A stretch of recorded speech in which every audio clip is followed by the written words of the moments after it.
complexe qui travaille les muscles des membres supérieurs.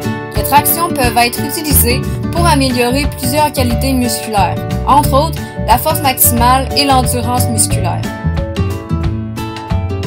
Les muscles travaillés sont le grand dorsal, les trapèzes moyens et inférieurs ainsi que les rhomboïdes. Pour la position de départ, les mains sont en pronation et en position large, plus large que les épaules, sur une barre fixée au-dessus du participant. Il faut créer un moment de force en rotation externe afin de placer la ceinture scapulaire en position neutre. Finalement, il faut gainer la ceinture abdominale et les fessiers pour garder le tronc droit et éviter les oscillations. En maintenant le gainage de la ceinture scapulaire, donc de la ceinture autour des omoplates, faire une flexion des coudes et une adduction des épaules pour que le menton atteigne environ la hauteur de la barre. Il faut toujours maintenir le gainage de la ceinture abdominale pour éviter les oscillations du corps. De plus, il ne faut jamais relâcher le gainage de la ceinture scapulaire pour ne pas se laisser aller en fin d'amplitude de mouvement à l'épaule. Finalement, il faut bien ajuster la difficulté de l'exercice selon nos capacités et selon le nombre de répétitions souhaitées. Par exemple, faire une traction avec les élastiques comme je le fais en ce moment peut aider à diminuer la difficulté de l'exercice.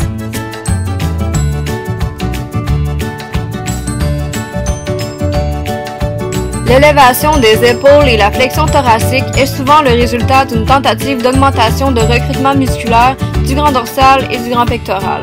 Un problème de contrôle du mouvement peut également être en cause.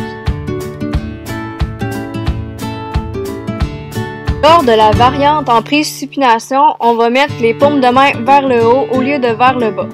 Son avantage est qu'elle augmente le travail des biceps. Par contre, il peut être plus difficile d'effectuer un gainage de la ceinture scapulaire lorsque les mains sont placées en supination en raison de l'incapacité de créer un moment de force en rotation externe.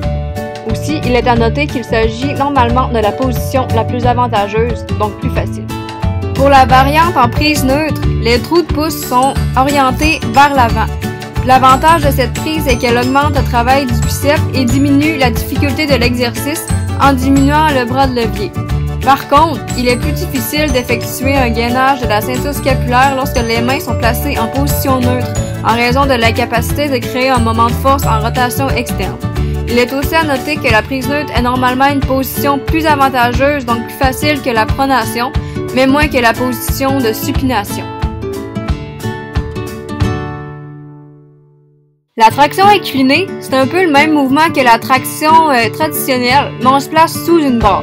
La barre est vis-à-vis la poitrine. Les coudes et le tronc devraient former un angle de 45 degrés entre eux à la fin du mouvement.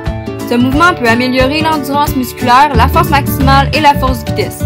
Personnellement, j'aime cet exercice car il permet de sauver du temps en travaillant plusieurs groupes musculaires en même temps et qu'à une certaine vitesse, il peut même apporter un essoufflement et une grande dépense énergétique.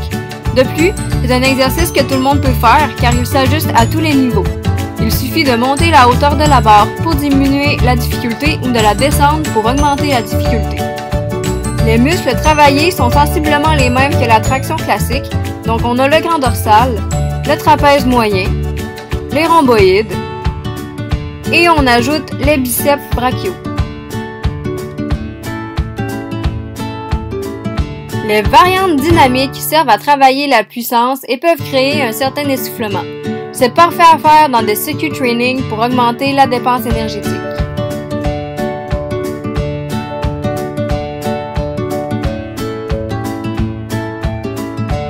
La variante sur TRX ajoute de l'instabilité et demande donc davantage de gainage de la ceinture abdominale. Il faut donc serrer les fesses et serrer les abdos pour éviter de faire la vague. Donc, ceci conclut la vidéo d'aujourd'hui. Merci de l'avoir écouté et à la prochaine vidéo.